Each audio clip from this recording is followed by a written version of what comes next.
There are a lot of people, particularly people on low incomes, really worried about putting food on the table, paying their mortgage this month, paying their heating bills this winter, and most depressingly of all, we have commentators, pundits, politicians lining up saying that you're wasting your time, that in a recession we can't afford the luxury to worry about the planet, that in a time of economic hardship we haven't got the privilege, we haven't got the self-indulgence, we don't deserve it to worry about the environment. They are wrong, you are right. Because it is exactly now, it is exactly at a time of economic crisis that we have to ask ourselves, how on earth did we create an economy so reliant on the short-termist boom and bust speculation of the city while it let our environment and our planet go to rot?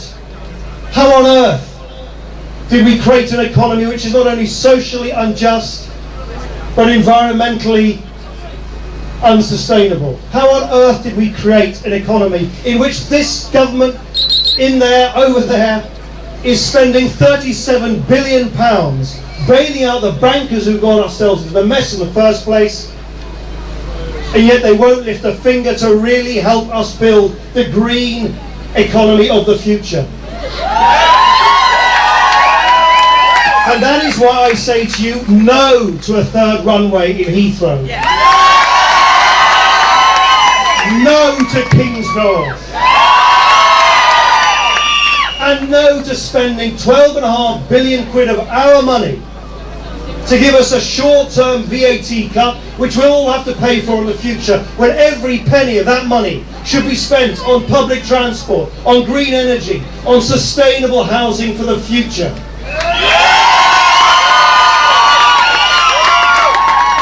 Let me say one other thing that I think can be done, and it can be done now. It's something that I've pressed Gordon Brown on in that chamber over there several times, and he still refused to act. And it is this: it's cold. We all know it's cold. But we have the shocking, the scandalous situation that energy companies, the big energy companies, are charging a pensioner scrimping and saving, living on her own, to perhaps heat one room in her home more, or his. Good point. I'm trying to be, is charging her or him more than a multi-millionaire who's heating their 5-store mansion from top to toe. Because we have the outrageous situation that all of us are charged by those companies more for the first bits of energy we use than the last bits of energy we use. How mad is that? It's bad for the environment. It is unfair. It is unjust. So you must marry the demand for social justice as we come out of this recession.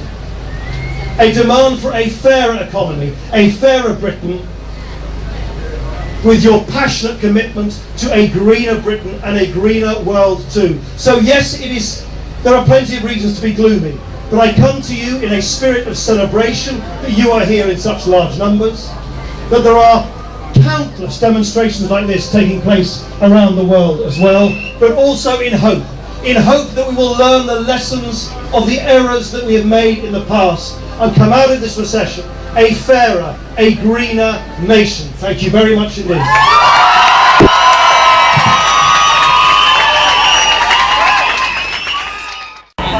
I've actually just come to this climate march straight from a meeting with new congressmen in Boston. I was one of 4 MPs attending that, and what was interesting was to see how much the new administration and the newly elected members of Congress in the US are going to take this issue seriously. We had presentations on energy security and how America can have clean energy in the future.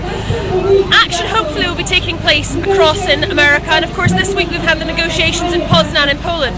What the whole world's now looking forward to is Copenhagen next December, and hopefully with more of a lead from America, and us having passed the climate change bill, and hopefully due to become more of a leading authority on it with the Climate Change Committee. security in global terms. We should be able to get the negotiations and the global agreement that we need to cut carbon emissions next December in Copenhagen. This march today is an important part of that pressure, and it's important that people across the country keep up that pressure on their elected politicians to make sure they deliver. I've just been at the Climate Change March this afternoon, and it featured speakers like Nick Clegg and various other speakers from environmental organisations highlighting the important issues that people have come along to demonstrate about. And also, and significantly, I've been tweeting about it and getting fellow Twitterers to do the same, and you can look those up on tweams.com. So I hope you'll get a flavour of the march today. This is Helen Duffett, Lib Dem Voice, Westminster.